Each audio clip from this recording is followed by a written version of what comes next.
ವೀಕ್ಷಕರೇ ನಮಸ್ಕಾರ. Primary civil service ಅಕಾಡೆಮಿಗೆ ನಿಮ್ಮೆಲ್ಲರಿಗೂ ಸ್ವಾಗತ. ನಾವು ಒಂದು ಮುಂದಿನ ಟಾಪಿಕ್ ಆದಂತಹ ಆಧುನಿಕ ಕನ್ನಡ ಸಾಹಿತ್ಯದ ಘಟ್ಟಗಳು ಅಂತಿದೆ. ಆ್ಯಕ್ಚುಲಿ ನಾವು ಪೇಪರ್ 1 ಪೇಪರ್ 2 ಅಲ್ಲಿ ಎರಡಲ್ಲೂ ಸಹ ನಾವು ಇದನ್ನು ನೋಡಬೇಕಾಗುತ್ತೆ. ಪೇಪರ್ 1ನಲ್ಲಿರುವಂತಹ ಈ ಘಟ್ಟಗಳು ಇದೆಯಲ್ಲ, ಇದನ್ನು ನೀವು ಸರಿಯಾದ ರೀತಿಯಲ್ಲಿ ನೀವು ಅರ್ಥ ಮಾಡಿಕೊಂಡ್ರೆ ನಿಮಗೆ ಪೇಪರ್ 2 ಅಲ್ಲೂ ಸಹ ಪೇಪರ್ 2 ಅಲ್ಲಿರುವಂಥ ನಮಗೆ ಏನೇನಿದೆ, ಕಥೆಗಳಿದ್ದಾವೆ, ಸಣ್ಣ ಕಥೆಗಳಿದ್ದಾವೆ, ಕಾದಂಬರಿಗಳಿದ್ದಾವೆ, ಆಮೇಲೆ ನಾಟಕಗಳಿದ್ದಾವೆ, ಕವಿತೆಗಳಿದ್ದಾವೆ.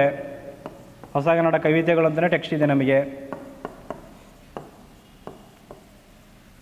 ಸೊ ನೀವು ಇವೆಲ್ಲನೂ ನೀವು ಸರಿಯಾದ ರೀತಿಯಲ್ಲಿ ಅರ್ಥ ಮಾಡ್ಕೋಬೇಕಂತ ಹೇಳಿದ್ರೆ ನೀವು ಪೇಪರ್ 1ನಲ್ಲಿರುವಂಥ ಈ ಸಾಹಿತ್ಯ ಘಟ್ಟಗಳ ಬೆಳವಣಿಗೆ ಇದೆಯಲ್ಲ, ಅದನ್ನು ನಾವು ಸರಿಯಾದ ರೀತಿಯಲ್ಲಿ ಅರ್ಥ ಮಾಡ್ಕೋಬೇಕಾಗುತ್ತೆ.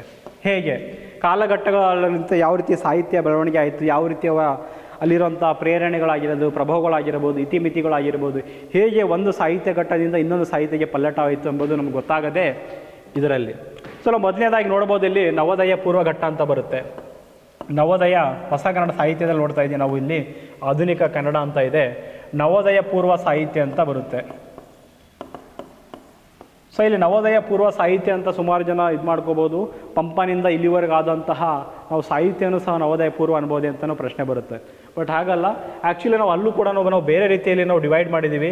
ಅಲ್ಲಿ ನಾವು ಪೂರ್ವಗನ್ನಡ, ನಡುಗನ್ನಡ, ಹಳೆಗನ್ನಡ ಅನ್ನೋ ಥರ ಆಲ್ರೆಡಿ ಡಿವೈಡ್ ಆಗಿದೆ ಅಲ್ಲಿ. ಹಾಗಾಗಿ ನಾವಿಲ್ಲಿ ಆಧುನಿಕ ಕನ್ನಡ ಸಾಹಿತ್ಯದಲ್ಲಿ ನೋಡುವುದರಿಂದ ಇಲ್ಲಿ ನಾವು ಕೇವಲ ನವೋದಯ ಪೂರ್ವ ಸಾಹಿತ್ಯ ಘಟ್ಟ ಯಾವಾಗಿಂದ ಪ್ರಾರಂಭ ಆಗ್ಬೋದು, ಉದಾಹರಣೆಗೆ 18ರಿಂದ 20ರಿಂದ 1920ರವರೆಗೆ ನಾವು ಅಂತ ಹೇಳ್ಬೋದು ಇಲ್ಲಿ. ಯಾಕೆಂದರೆ ಹೊಸ ಕನ್ನಡ ಸಾಹಿತ್ಯ ಚರಿತ್ರೆಯಲ್ಲಿ ನೋಡಿದಾಗ ರಂಶಿ ಮುಗುಳಿಯವರು ಸಹ ಅವರು ಇದನ್ನೇ ಗುರುತಿಸಿ ಮಾಡಿದ್ದಾರೆ. ಇದೊಂದು ಅರುಣೋದಯ ಕಾಲ ಅಂತ ಸಹ ಹೇಳ್ತಾ ಇರ್ತಾರೆ. ಈ ಕಾಲದಲ್ಲಿ ಆಗಿರುವಂತಹ ಪ್ರೇರಣೆಗಳೇನು ಅಥವಾ ಪ್ರಭಾವಗಳೇನು, ಅಲ್ಲಿ ರಚನೆ ಆಗಿಂಥ ಕೃತಿಗಳೇನು, ಇವೆಲ್ಲವೂ ನೋಡಬೇಕಾಗುತ್ತೆ. ಸೊ ಇಲ್ಲಿ ಬಹುಮುಖ್ಯವಾಗಿ ಇಲ್ಲಿ ಆಂಗ್ಲ ಸಾಹಿತ್ಯ ಅಥವಾ ಇಂಗ್ಲೀಷ್ ಅನುವಾದಗಳು ಜಾಸ್ತಿ ಕಂಡುಬರುತ್ತೆ. ಕೆಂಪು ನಾರಾಯಣನ ಮುದ್ರಾ ಮಂಜೂಷ ಏನಿದೆಯೋ ಅದನ್ನು ಸಹ ನಾವು ನವೋದಯ ಪೂರ್ವ ಸಾಹಿತ್ಯದಲ್ಲಿ ನೋಡ್ತೀವಿ. ಸೊ ಇಂಗ್ಲೀಷ್ ಶಿಕ್ಷಣ ಇದೆಯಲ್ಲ, ಆ ಶಿಕ್ಷಣ ಪ್ರಭಾವದಿಂದ ಒಂದಿಷ್ಟು ಕನ್ನಡದಲ್ಲಿರುವಂಥವರೆಲ್ಲನೂ ಆ ಆಂಗ್ಲ ವ್ಯಾಮೋಹದಿಂದ ಒಂದಿಷ್ಟು ಕಥೆಗಳನ್ನು ಅಥವಾ ಕಾದಂಬರಿಗಳನ್ನು ಟ್ರಾನ್ಸ್ಲೇಷನ್ ಮಾಡೋಕ್ಕೆ ಪ್ರಯತ್ನ ಪಡ್ತಾ ಇರ್ತಾರೆ. ಉದಾಹರಣೆಗೆ ಬಸಪ್ಪ ಶಾಸ್ತ್ರಿಯವರು ಏನು ಮಾಡ್ತಾರೆ ಅಂತ ಹೇಳಿದ್ರೆ, ಇಂಗ್ಲೀಷಲ್ಲಿ ಶೇಕ್ಸ್ಪಿಯರ್ ಬರೆದಿರೋಂತಹ ಅಥೆಲ್ಲೋ ನಾಟಕನ ಶೂರ ಚರಿತ್ರೆ ಅಂತ ಏನು ಮಾಡ್ತಾರೆ ಅವರು. ಸೊ ಆಮೇಲೆ ದುರ್ಗೇಶ್ ನಂದಿನಿ ಅಂತ ಬಂಗಾಳ ಸಾಹಿತ್ಯದಿಂದ ಸಹ ಕನ್ನಡದಲ್ಲಿ ಅನುವಾದ ಆಗ್ತವೆ. ಸೊ ಇಲ್ಲಿ ಇರುವಂತಹ ಪ್ರೇರಣೆಗಳು ಏನಂತ ಹೇಳಿದ್ರೆ ಆಂಗ್ಲ ಭಾಷೆಯಲ್ಲಿ ಪಡೆಯುವಂಥ ಶಿಕ್ಷಣವಾಗಿತ್ತು. ಇದರಿಂದ ಏನಾಗುತ್ತೆ ಅಂತ ಹೇಳಿದ್ರೆ ಟ್ರಾನ್ಸ್ಲೇಷನ್ ಜಾಸ್ತಿ ಆಗುತ್ತೆ. ಅಂದರೆ ಬರೀ ಅನುವಾದಗಳು ಜಾಸ್ತಿ ಕಂಡು ಬರ್ತವೆ, ಸ್ವಾತಂತ್ರ್ಯ ಕೃತಿಗಳು ಹೆಚ್ಚಾಗಿನ ಇಲ್ಲಿ ನೋಡಲ್ಲ. ತದನಂತರ ಮುದ್ದಣ್ಣನ ಇಲ್ಲಿ ರಾಮಾಶ್ವಮೇಧ ಅಂತ ಒಂದು ಕೃತಿ ನೋಡ್ತೀವಿ. ಅದನ್ನು ಸಹ ನಾವು ನವೋದಯ ಪೂರ್ವ ಸಾಹಿತ್ಯದಲ್ಲಿ ಬಂದಿದೆ ಅಂತ ನಾವು ಅಲ್ಲಿ ಮೆನ್ಷನ್ ಮಾಡಬೇಕಾಗುತ್ತೆ. ತದನಂತರ ಬರುವಂಥದ್ದು ನವೋದಯ ಸಾಹಿತ್ಯ. ಸೊ ನವೋದಯ ಸಾಹಿತ್ಯ ಬರುತ್ತೆ. ಸೊ ಆ್ಯಕ್ಚುಲಿ ಇದಕ್ಕೆ ಹೆಸರು ಕೊಟ್ಟಿರುವಂಥವ್ರು ಕುವೆಂಪು ಅವರು ನವೋದಯ ಬಗ್ಗೆ. ಇಲ್ಲಿ BM ಶ್ರೀ ಅವರ ಇಂಗ್ಲೀಷ್ ಗೀತೆಗಳು ಅಂತ ಒಂದು ಪುಸ್ತಕ ಪ್ರಕಟಣೆ ಆಗುತ್ತೆ. ಸೊ ಇದು ಮೊದಲ ಸಂಕಲನ ಅಂತಲೇ ಹೇಳ್ಬೋದು ಆ ಸಮಯದಲ್ಲಿ. ಸೊ ಇಲ್ಲಿ ಇರುವಂತಹ ಲಕ್ಷಣಗಳು ನೋಡಬೇಕಾಗುತ್ತೆ. ಹೌದು, ಕುವೆಂಪು ಅವರು ಅದಕ್ಕೆ ನವೋದಯ ಅಂತ ಹೆಸರು ಕೊಟ್ಟರು. BM ಶ್ರೀ ಅವರ ಇಂಗ್ಲೀಷ್ ಗೀತೆಗಳು ಪುಸ್ತಕಗಳನ್ನು ಪ್ರಕಟಣೆ ಆಯಿತು. ನಾವು ಈ ಸಾಹಿತ್ಯ ಘಟ್ಟದಲ್ಲಿ ಬಹುಮುಖ್ಯವಾಗಿರುವಂತಹ ಲಕ್ಷಣಗಳೇನು, ಅವ್ರ ಧೋರಣೆಗಳೇನು, ಆಶಯಗಳೇನು ಅಂತ ನಾವು ನೋಡಬೇಕಾಗುತ್ತೆ. ಇಲ್ಲಿರುವಂಥ ಆಶಯಗಳು ಅಥವಾ ಧೋರಣೆಗಳೇನು ನೋಡಿದ್ರೆ ಅದು ಪ್ರಕೃತಿ ಪ್ರೇಮದಾಗಿತ್ತು. ಪ್ರಕೃತಿ ಪ್ರೇಮ ಆಗಿರ್ಬೋದು, ರಾಷ್ಟ್ರೀಯತೆ ನೋಡ್ತೀವಿ, ಅಥವಾ ನಾಡು ನುಡಿ ಬಗ್ಗೆ ನೋಡ್ತೀವಿ, ಹಾಗೆ ಆದರ್ಶವಾದ ನೋಡ್ತೀವಿ, ಆಧ್ಯಾತ್ಮಿಕತೆ ಅಂತ ಬರುತ್ತೆ. ಓಕೆ, ಒಟ್ಟಾರೆ ಏನು ನೋಡ್ತೀವಿ ಅಂತ ಹೇಳಿದ್ರೆ ಒಂದು ಸಾರ್ವತ್ರಿಕವಾಗಿ ನವೋದಯ ಸಾಹಿತ್ಯದಲ್ಲಿರುವಂತಹ ನಿಸರ್ಗ ಪ್ರೇಮ, ರಾಷ್ಟ್ರೀಯತೆ, ಆ ಕಾಲದಲ್ಲಿರುವಂಥ ಬೇಡಿಕೆ ಆದಂಥ ಸ್ವಾತಂತ್ರ್ಯ ಸಿಕ್ಕಿರುತ್ತೆ. ಸ್ವಾತಂತ್ರ್ಯ ಸಿಕ್ಕಾದ್ಮೇಲೆ ಅದನ್ನು ಯಾವ ರೀತಿ ನಾವು ಜನರಿಗೆ ತಲುಪಿಸ್ಬೇಕು, ನಾವು ಯಾವ ರೀತಿ ನಮ್ಮ ರಾಷ್ಟ್ರೀಯತೆ ಆಗಿರ್ಬೋದು, ಉಪರಾಷ್ಟ್ರೀಯತೆ ಅಂತ ಹೇಳಿದ್ರೆ ನಾವು ಕರ್ನಾಟಕದಲ್ಲಿ ಉಪರಾಷ್ಟ್ರೀಯತೆ ಬಗ್ಗೆ ಹಲವಾರು ರೀತಿಯ ಕವನಗಳು, ಕಥೆಗಳು ಎಲ್ಲವೂ ಬಂದಿದೆ. ಸೊ ಅದನ್ನು ಸಹ ನಾವು ನವೋದಯ ಸಾಹಿತ್ಯದಲ್ಲಿ ನೋಡ್ತೀವಿ. ಸೊ ಅಲ್ಲಿ ಎಲ್ಲವೂ ಇವಾಗ ಚೆನ್ನಾಗಾಗಿದೆ, ಎಲ್ಲರೂ ಕೂಡ ಸಮಗ್ರವಾಗಿ ಸುಖವಾಗಿದ್ದಾರೆ, ಸಾರ್ವತ್ರಿಕವಾಗಿದೆ ಅನ್ನೋದು ಯೂನಿವರ್ಸಲ್ ಬ್ರದರ್ಹುಡ್ ಇದೆಯಲ್ಲ, ಅದನ್ನೆಲ್ಲವೂ ಸಹ ನಾವು ನವೋದಯ ಸಾಹಿತ್ಯದಲ್ಲಿ ನೋಡ್ತೀವಿ. ಓಕೆ, ಸೊ ಸ್ವಾತಂತ್ರ್ಯ ಸಿಕ್ಕಾದ್ಮೇಲೆ ನಮಗೆ ಎಲ್ಲವೂ ಕೂಡ ಸರಿ ಹೋಗಿದೆ. ಸೊ ನಾವು ಒಂದು ಸಮಾಜನ ಹೇಗೆ ನೋಡ್ತಾ ಇದ್ದೀವಿ ಅಂತ ಹೇಳಿದ್ರೆ ಆದರ್ಶವಾಗಿ ನೋಡ್ತಾ ಇದ್ದೀವಿ. ಅಂದರೆ ಒಂದು ಸಮಾಜವು ಚೆನ್ನಾಗಿದೆ ಇವಾಗ ಅನ್ನೋ ಥರ ಆದರ್ಶವಾದ ಇದೆ, ಸಾರ್ವತ್ರಿಕವಾಗಿದೆ. ಅಂದರೆ ಯಾರೋ ಒಬ್ಬ ವ್ಯಕ್ತಿ ಚೆನ್ನಾಗಿದೆ ಅಂತ ಹೇಳಿದ್ರೆ ಇಡೀ ಊರು ಚೆನ್ನಾಗಿದೆ ಅಂತ ಹೇಳ್ತೀವಲ್ಲ ಆ ಥರ. ಇವಾಗ ಯಾರೊಬ್ಬ ದೇಶದಲ್ಲಿ ಒಂದು 5-6 ಜನ ಅತಿ ಶ್ರೀಮಂತರಿದ್ದಾರೆ ಇಡೀ ಪ್ರಪಂಚದಲ್ಲಿ ಅಂತ ಹೇಳಿದಾಗ ಇಡೀ ನಮ್ಮ ದೇಶನೇ ಚೆನ್ನಾಗಿದೆ ಅಂತ ಹೇಳ್ತಾವೆಲ್ಲ, ಆ ರೀತಿಯನ್ನು ಹೇಳ್ತಾ ಇರೋದು ಆ್ಯಕ್ಚುಲಿ ನವೋದಯ ಸಾಹಿತ್ಯದಲ್ಲಿ ಹೇಳ್ತಾ ಇರ್ತಾರೆ. ಅದಕ್ಕೋಸ್ಕರ ನವೋದಯ ಸಾಹಿತ್ಯಗಳಾಗಿರುವಂತಹ ಈ ಅಂಶಗಳೇ ಮುಂದಿನ ಸಾಹಿತ್ಯಕ್ಕೆ ಅಥವಾ ಮುಂದಿನ ಒಂದು ಚಳುವಳಿ ಘಟ್ಟಕ್ಕೆ ಪ್ರಭಾವ ಬೀರುತ್ತೆ. ಅವಾಗ ಹುಟ್ಕೊಂಡಿರೋದೇ ಪ್ರಗತಿಶೀಲ ಸಾಹಿತ್ಯ.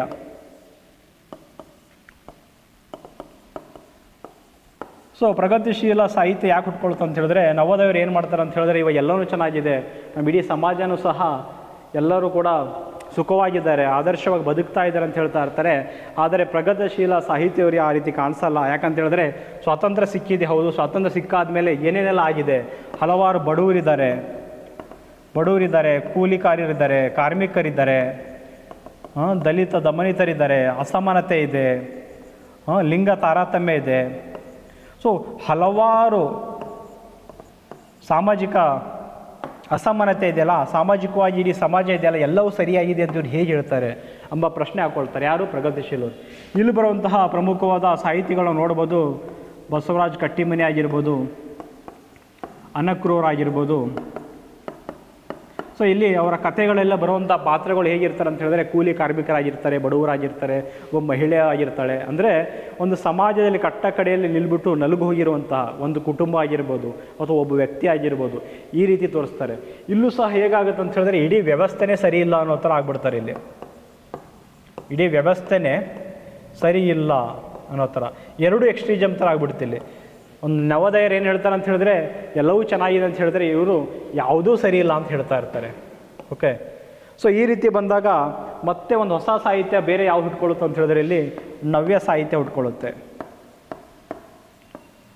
ಸೊ ಈ ನವ್ಯ ಸಾಹಿತ್ಯದಲ್ಲಿ ಇವ್ರು ಏನು ಮಾಡ್ತಾರೆ ಅಂತ ಹೇಳಿದ್ರೆ, ನೀವು ಹೌದು ನವೋದಯದವ್ರು ಎಲ್ಲರೂ ಚೆನ್ನಾಗಿದೆ ಅಂತ ಹೇಳಿದ್ರಿ, ಇಡೀ ಕುಟುಂಬನೂ ಚೆನ್ನಾಗಿದೆ, ಇಡೀ ಫ್ಯಾಮಿಲಿ ಚೆನ್ನಾಗಿದೆ, ಇಡೀ ಸಮಾಜನೂ ಚೆನ್ನಾಗಿದೆ ಅಂತ ಹೇಳ್ತೀರಿ.